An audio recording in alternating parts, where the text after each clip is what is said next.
नमस्कार, लाइव बिहार पर आप सभी का स्वागत है। मैं हूं अभिषेक तिवारी।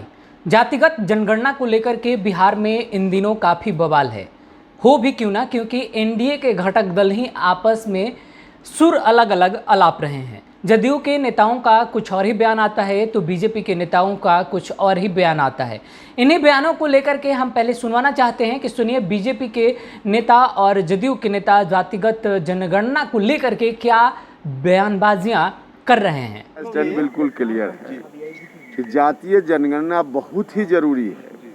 आंकड़ा की जानकारी सुप्रीम कोर्ट ने भी कई बार कहा कि आप ओबीसी को सुविधा देने के लिए योजना बनाते हैं, लेकिन कितनी उनकी आबादी है।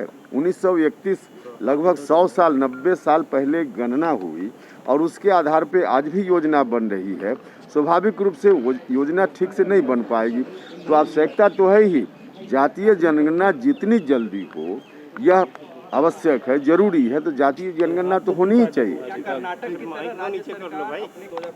अब इस पर सरकार देखेगी, इस पर अभी कोई बात नहीं लगा देती है तो क्या राज्य सरकार कराएगी सर? अभी इस पर कैसे कोई बात की जाए? अभी तो भारत सरकार, क्योंकि देश भर का मामला है, होने वाला है। सरकार 5 साल चलेगी नहीं तो। सोशल मीडिया पे डर की बात कर रहे हैं कि योगी सरकार डर गई, वो लगातार डर का सब प्रयोग कर रहे हैं। जनगणना जैसे हो रहा है वैसे होना चाहिए।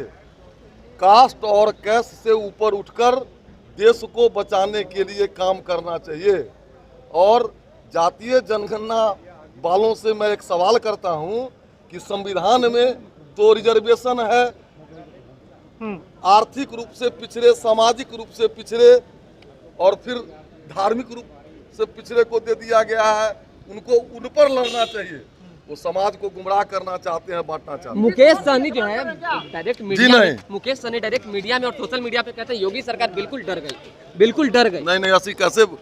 योगी जी डरने वाला है, देश का सबसे उगता हुआ सितारा है, और योगी जी डर जाएगा मुकेश सहनी जी से तो दुनिया पर 5,000 पुलिस। जातिगत जनगणना को लेकर के आखिरकार इतना हो हल्ला बिहार में क्यों मचा है? कौन सी ऐसी पार्टी है जो चाहती है कि जातिगत जनगणना कराई जाए, और कौन कौन सी ऐसी पार्टियां हैं जो चाहती हैं कि जातिगत जनगणना ना हो? तो ना चाहने वालों में खुलकर के मुखर होकर के बोलने वाले नेताओं में बीजेपी पार्टी शुमार है, क्योंकि बीजेपी के तमाम ऐसे नेता हैं जो चाहते हैं कि देश में कहीं भी कोई भी जातिगत जनगणना ना हो। लेकिन जितनी भी क्षेत्रीय पार्टियां हैं उन सभी की चाहत एक ही है कि जातिगत जनगणना हो। जातिगत जनगणना से आखिरकार फ़ायदा क्या होगा? तो लोग अपने अपने नज़रिए से तरह तरह के फ़ायदे ज़रूर बता रहे हैं, लेकिन फ़ायदे से ज़्यादा नुकसान ज़रूर है। यानी अगर हम बिहार के हित में अगर कहें, अगर बिहार सरकार जातिगत जनगणना करवाती भी है तो क्या बिहार के लोगों का इससे भला होगा?